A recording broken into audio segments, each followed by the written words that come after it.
مولاي صل وسلم دائما أبدا على حبيبك خير الخلق كلهم.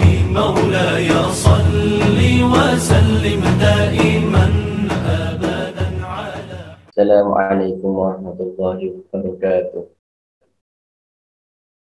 Bismillah, alhamdulillah, nahmaduhu wa nusalli wa sallim ala rasulihil karim, amma ba'd. Semua sihat yang kat sini?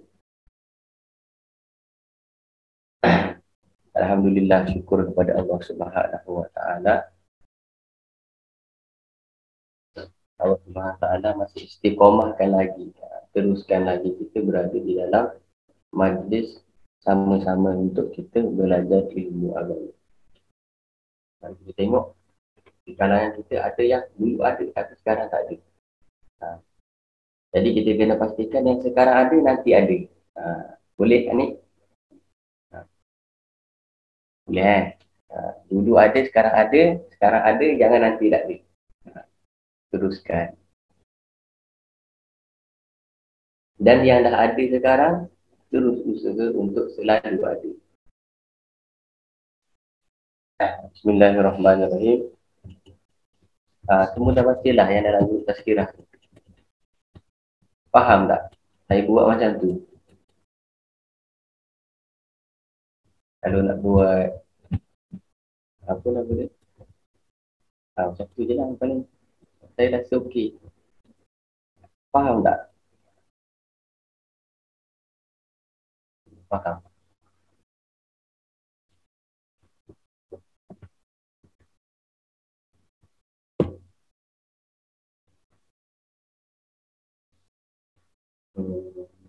Puteri, faham? Tak? Tengah faham kan? Tengah memahamkan. Farah faham, Farah? Tengah baca. Baca. Irfan faham? Oh, baca Ustaz. Baca Saya nak update. Kemarin tak sempat.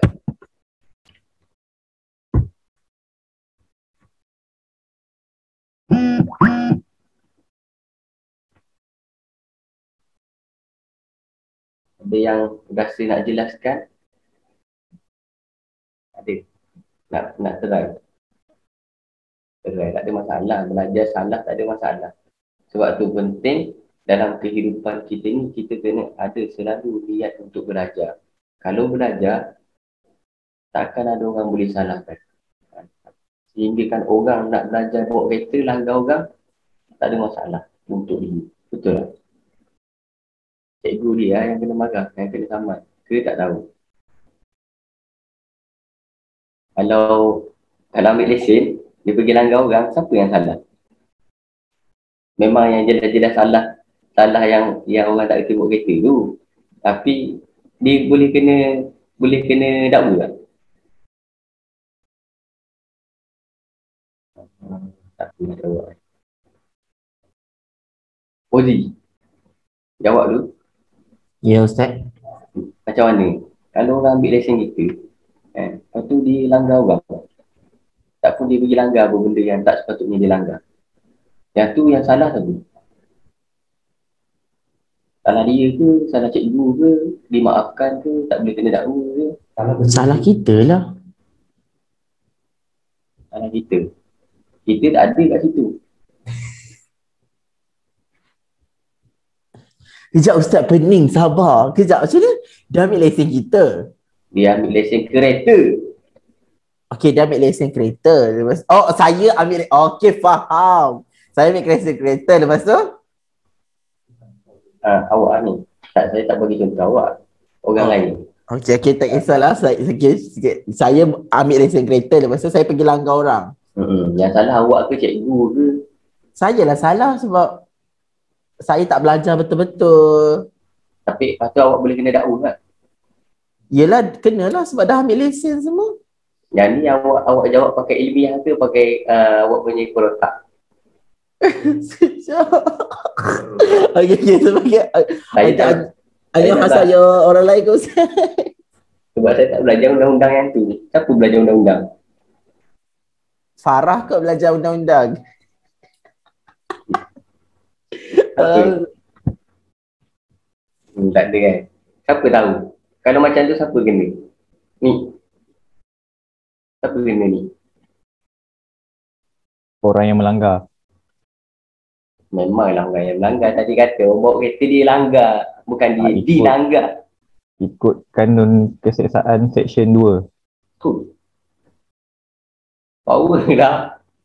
Dia betul-betul ke kari. Kalau kebiasaan dua kan, saya tengok kat Google. Kalau salah, okey. Tak tahu kan. Kalau orang ambil lesen, tak apa. Nanti kita tanya Nazmi. Dia kata dia nak ambil lesen. Kita tengok. Ustaz, mungkin yang ambil betul-betul law ni Puteri Hidayu. Ustaz, saya tanya Puteri Hidayu. Tak tahu kan.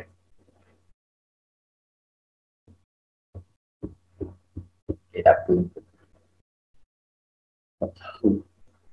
Okay, siapa ni? Siapa yang nak jelaskan? Sebab panjang saya berjabirah. Saya dah buat dah ringkasan. Ulang, esok saya nak orang masuk dapur. Saya nak tengok faham ke tak.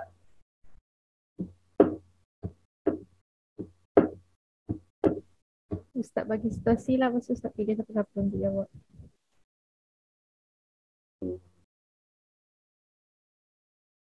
Ani mah. Ni, jawab dulu.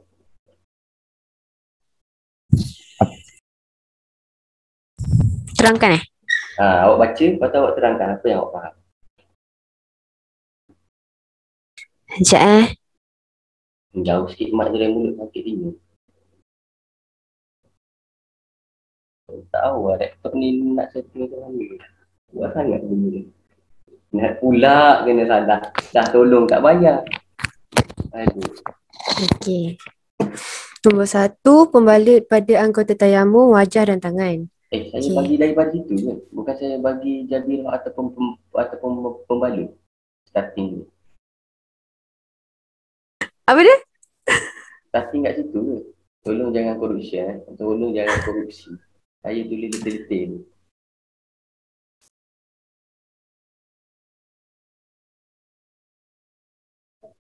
Cuba baca daripada awal. Jobiroh atau pembalut, kes ini terjadi ketika pada anggota wuduk yang kena luka kemudian diberi pembalut bandage. Yang dalam bahasa fikih biasa disebut jabirah atas sahibul jabair. Atau. Okey, maka orang yang wajib wuduk atau wajib mandi diberikan pilihan apakah Dekat situ apa yang faham?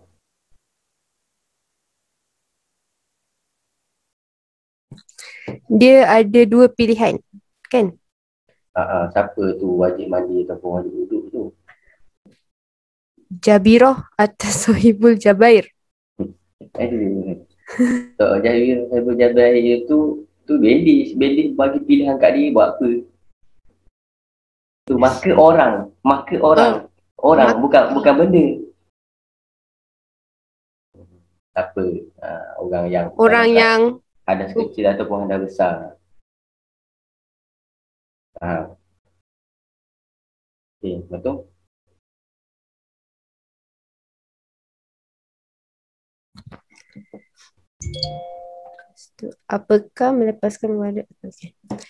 Apakah melepaskan pembalut dan membasuh bahagian yang lukanya sebagaimana biasanya dengan resiko agak sakit atau pembalut tak dibuka? Kedua, itulah tu berjelaskan apa mula. Ya.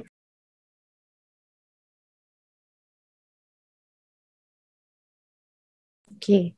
Jadi orang yang hadas tu dia ada dua pilihan, sama ada dia melepaskan pembalut ataupun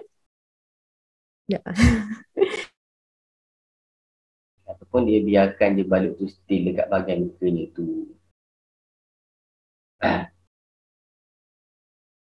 Faham? Okey, dah sampai situ. Puteri Hidayu. Teruskan.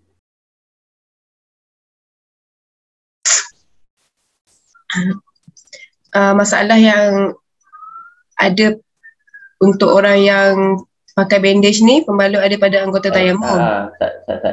Yang atau pembalut tak dibuka titik, sambung.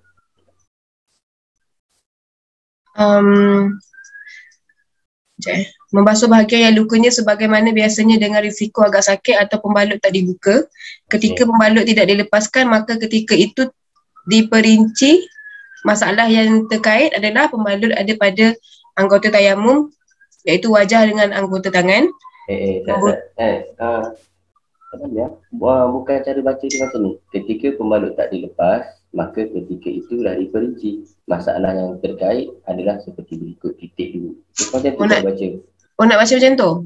Cuba baca biar orang faham. Okey, sekejap. Marah dia. Ketika pembalut tidak dilepaskan, maka masalah yang berkaitan dengan ketika pembalut itu tak dilepaskan adalah seperti berikut. Pertama, pembalut ada pada anggota tayamum, iaitu wajah dan tangan. Kedua, pembalut bukan pada anggota tayamum. Ni apa? Tu option lain ke apa? Ni macam ni, okey. Okeylah, saya jelaskan. Ketika pembalut tak dilepas, maka ketika itu diperinci. Maksudnya, bila bandage tu ada dekat bahagian luka, dia nak wuduk ataupun dia nak mandi, tapi dia tak lepas. Kalau lepas, habislah masalah dia. Kalau tak ada lepas, masa itulah akan ada perincian. Okey, yang pertama, pembalut pada anggota tayamum. Mana? Muka dan wajah. Ni satu. Kemudian yang kedua, pembalut bukan pada anggota tayamum selain muka dan kaki. Dekat atas badan ke, atas perut ke. Sebab perut kan nanti dia kan kena juga termasuk dalam anggota apa? Perut anggota apa? Nabil.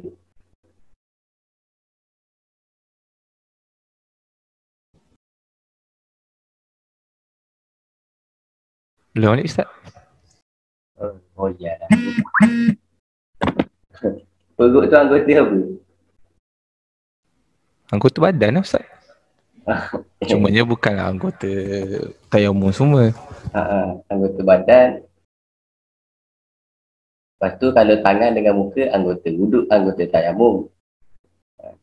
Kalau kepala, kaki, anggota wuduk. Kalau perut, anggota apa?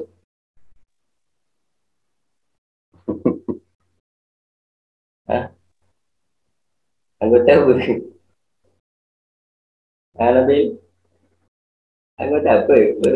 Anggota selain daripada wuduk dengan tayamum lah. Tak jawab macam tu. Anggota mandi lah. Kan mandi kan mengeratakan air ke seluruh tubuh. Tu dia termasuklah dalam situ.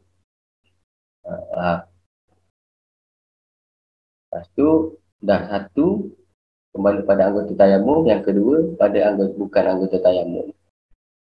Lepas tu A, saya tulis A besar kat situ, pembalut menutup bahagian yang sihat. Sepatutnya dia tutup bahagian yang sakit ke bahagian yang sihat? Sepatutnya dah sakit, tutup yang sakit je lah. Dia tutup yang sihat. Kemudian ditutup yang sihat tu diperinci lagi. Ditutup macam mana? Ada X. X dengan Y. X dengan Y. Tengok. Pembalut menutupi bahagian yang sihat tu X dengan Y. Kalau X, wajar ke tak wajar dia tutup tu? Sesuai hajat ke tak? Contoh, luka sikit je. Tapi ditutup seukuran keperluan hajat dia. Dia sakit 1 cm. Tutup 1 cm lebih. 1 cm lebih sikit. Maknanya ada bahagian sihat yang ditutup. Tetapi tutup dia tu sewajarnya. Sesuai hajat. Lepas tu dalam X tadi tu, ada ketika dia pasang bandage tu, dia pasang yang seplas tu, ada wuduk ke tak ada wuduk? Masuklah dekat A dengan B. Kemudian yang dua pembalut pada bukan anggota tayamum, yang Y. Pembalut menutupi 2A1. Pembalut menutupi bahagian yang sihat tak sewajarnya melebihi batas keperluan dia. Dia sakit 1 cm, ditutup 10 cm. Jadi tak wajar lah. Kalau 1 cm lebih, itu wajar. Kemudian yang B, pembalut tidak menutupi bahagian yang sihat. Maksudnya, dia cuma tutup bahagian yang sakit saja. Sakit tu 1 cm, ditutup pun 1 cm. Maka solat selepas wuduk ataupun tayamum. Dia tayamum, dia wuduk dalam keadaan dia balik ke atas balik. So kena tengok. Kalau dia wuduk dan dia tayamum dalam keadaan dia pembalut itu pada anggota tayamum, maka hukumnya dia kena ulang solat dia. Faham? Sebab tak memenuhi syarat dan rukun wuduk itu. Air tak sampai dekat bahagian yang ada bandage. Dan nak ganti air yang tak sampai di bahagian bandage tu kena ganti dengan tayamum. Tayamum pun debu pun tak sampai juga dekat bahagian yang anggota tayamum tu. So bila pakai bandage pada bahagian anggota tayamum, maka wajib mengulangi solatnya. Tetapi dia tetap wajib solat. Kalau tengok 2A besar, X besar A. Tengok apa? 2. Pembalut bukan pada anggota tayamum selain muka dan tapak tangan. Lepas tu tengok A. Pembalut menutupi bahagian yang sihat. Ditutup bahagian yang sihat. Sakit 1 cm, ditutup 1 cm lebih sikit. Wajar. Lepas tu X. Ditutup sewajarnya. Lepas tu tengok A. A kecil. Dia pakai tu masa ada wuduk. So tak wajib ulang solat dia. Faham? Begitu juga 2A besar XP. Wajib ulang. 2. Pakai bukan pada anggota tayamum. A. Pembalut menutupi bahagian yang sihat. Dia sakit 1 cm. Dia tutup 1 cm lebih. Dia tutup sewajarnya juga. Tetapi masa pakai tu dia dalam keadaan hadas. Contohnya potong bawang. Sambil memotong bawang, kenalah tangan sikit. Lepas tu dia tutup. Kalau pakai 11. Tapi masa dia tutup pakai 11 tu, tak ada wuduk. Dia masuk dekat mana? Dia masuk dekat 2A besar, X besar, B. Tutup sewajarnya tapi tak ada wuduk. Maka wajib ulang solat dia. Sebab apa? Sebab tangan pun termasuk anggota tayamum.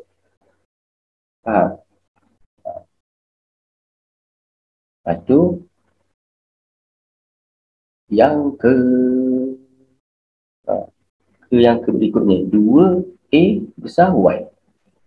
Bukan pada anggota tayamum. Pembalut menutupi bahagian yang sihat tapi tidak sewajarnya melebihi batas. Macam luka kat sini, macam Nasmiyah itu kan, luka kat sini. Tapi dia pergi bandage sini, sampai di sini. Wajar ke tak wajar? Kalau dia cuma jahit kat sini, tutup kat sini, wajar lah. Jadi tak wajar. Tak selayak, tak sesuai hajat. Maka wajib hilang. Itu 2B. Bukan pada anggota tayamum, pembalut tidak menutupi bahagian yang sihat. Ditutup cuma yang sakit satu. Sakit 1 cm, tutup 1 cm. Tak wajib ulang. Ketika wuduk memasuki bahagian anggota yang ada pembalut, mutawadid, yakni orang yang berwuduk, tidak meneruskan ke anggota wuduk selanjutnya. Maksudnya dia tengah wuduk, dekat bahagian yang dia nak ambil wuduk tu, ada bandage. So dia bukan teruskan ke anggota wuduk yang berikutnya. Dia usap dulu, dia tayamum, kemudian baru dia teruskan dia punya wuduk. Faham? Faham semua Ada yang tak faham? Kalau faham, alhamdulillah. Nak faham tak? Tak apa, nanti kalau macam ada masalah boleh tanya. Mungkin tak faham dengan teori, lebih nak tanya kepada praktik dia, boleh je.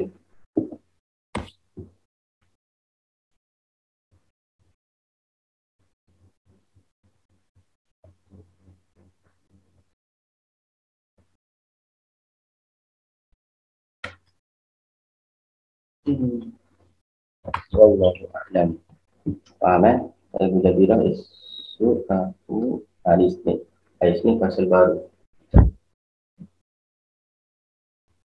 Ada yang nak tanya? Tak ada.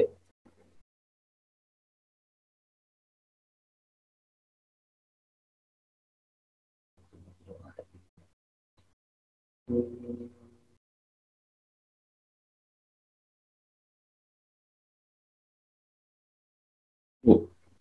Ustaz, Ya ni. Ustaz, Ya. kalau waktu dia accident tu dia pengsan, jadi apa ni, bandage ke, simen ke dibuat macam tu, kiranya dia tak ada wuduk lah kan. Bila dia pengsan, selepas dia sedar, memang dia tak boleh nak buat lah. Jadi macam mana kalau tayamum tu, macam mana, dia yang buat ke orang yang buat kan? Macam tu tak tahu. Okey, sekarang dia bandage dekat mana? Anggota tayamum ke bukan anggota tayamum? Dia bandage tu dekat anggota tayamum ke bukan anggota tayamum? Bukan. Kalau bukan anggota tayamum, okeylah, dia boleh tayamum. Lepas tu nanti yang bahagian yang bandage yang tak boleh sampai kepada air, diusap, kemudian ditayamum. Ustaz. Sekejap Ustaz. Sekejap. Aku senang. Sekejap Ustaz.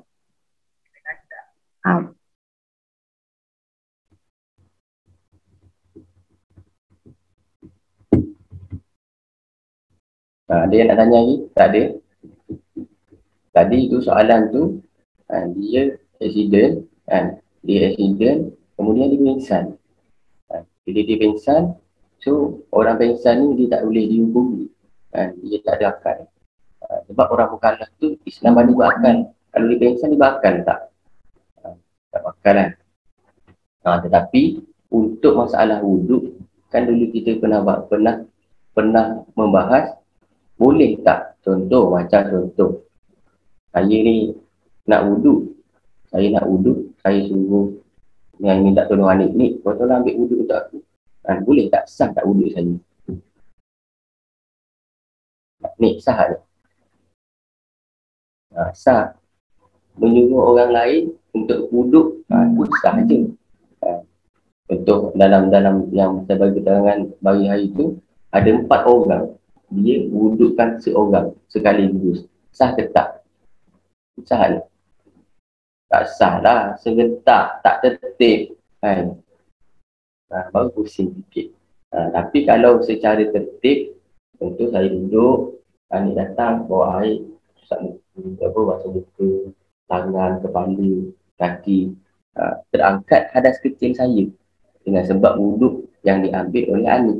Begitu juga kalau macam dia pingsan masa lepas accident tu, dia pingsan, lepas tu doktor ataupun nurse ambilkan wuduk dia dulu baru pakai bandage, tu yang terbaik.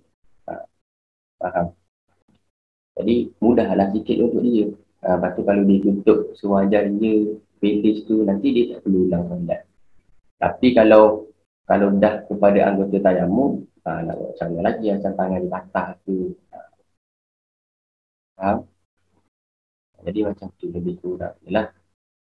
So sebenarnya tak ada masalah untuk mengambil wuduk tu nak tak nak. Kadang tu kalau orang tu dia fikir lebih kepada perkara yang ke depan, maka dia akan fikirlah, ni kalau bandage ni nanti dia kena kodok solat pula nanti. Ambil wuduk untuk dia dulu. Tapi yang nak ambil wuduk untuk dia tu, contoh kalau yang accident tu, pingsan tu laki-laki lah. Boleh perempuan mahram dia, mak dia, adik dia. Tapi kalau ambil wuduk tu isteri dia ataupun nurse tu perempuan, nurse tu ambil wuduk, dia lap kepala lah. Sama saja.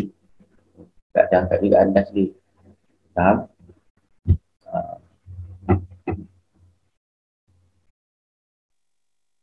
Faham Ustaz. Ustaz, satu lagi. Ustaz, macam contoh, masa, minta maaf tadi gangguan. Macam contoh, orang tu dia accident, ni macam previous, macam 10 tahun yang lalu lah macam tu.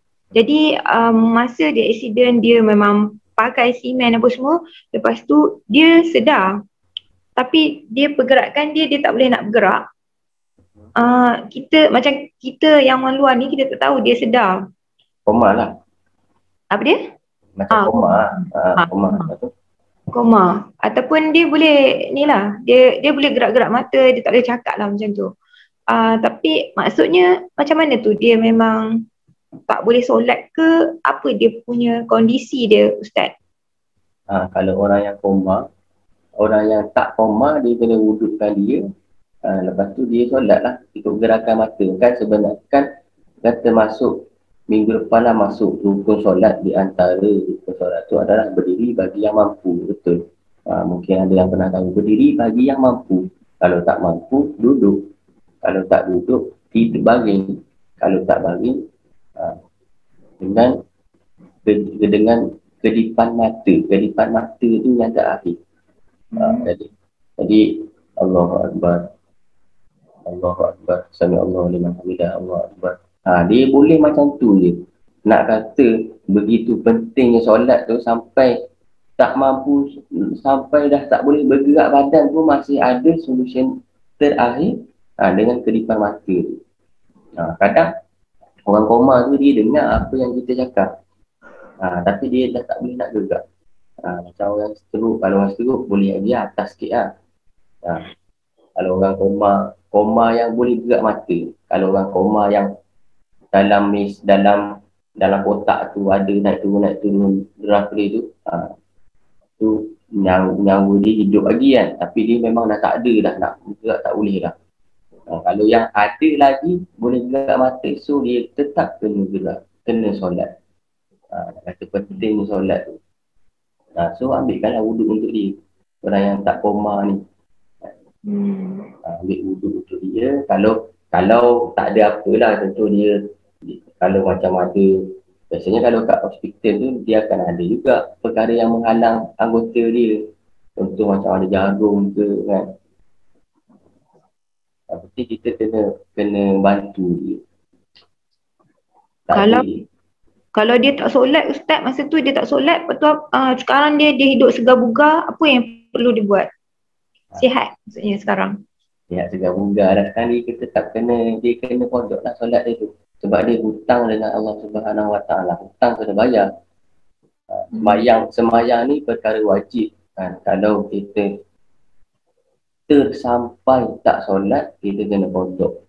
Berapa tu pun, kadang tu ada orang 10 tahun tak pernah semayang. Macam mana nak pondok 10 tahun? Semayang je. Sampai hati tu rasa tenang. Paling tak buat kolom kotak. Sehari 5 kotak. Kalau yang paling syadid tadi, yang paling berat adalah yang paling sangat berat, dia tak boleh buat apa-apa kecuali solat saja. Dia kena solat, habiskan, baru dia boleh buat benda lain. Itu yang paling berat.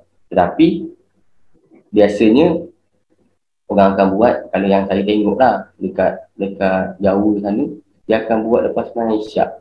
Lepas semayang isyak tu, yang geng-geng mbah-mbah ni, dia semayang pondok selama sehari. Dia semayang subuh, Zuhur, Asar, Maghrib, Isyak, lepas tu orang balik. Esok pun macam tu.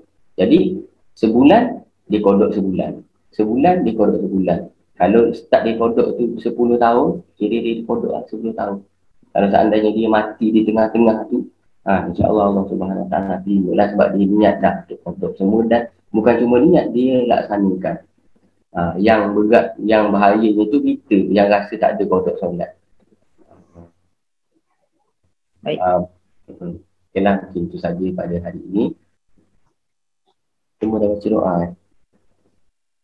Maulaya salli wa sallim daiman abada ala habibika khairil khalqi kullihim huwal habibul ladzi turja syafa'atuhu fi kulli haulin minal ahwali muqtahimi يا ربي بالمصطفى بلغ مقاصدنا اغفر لنا ما مضى يا واسع الكرم يا أرحم الراحمين يا أرحم الراحمين يا أرحم الراحمين فافرج على المسلمين.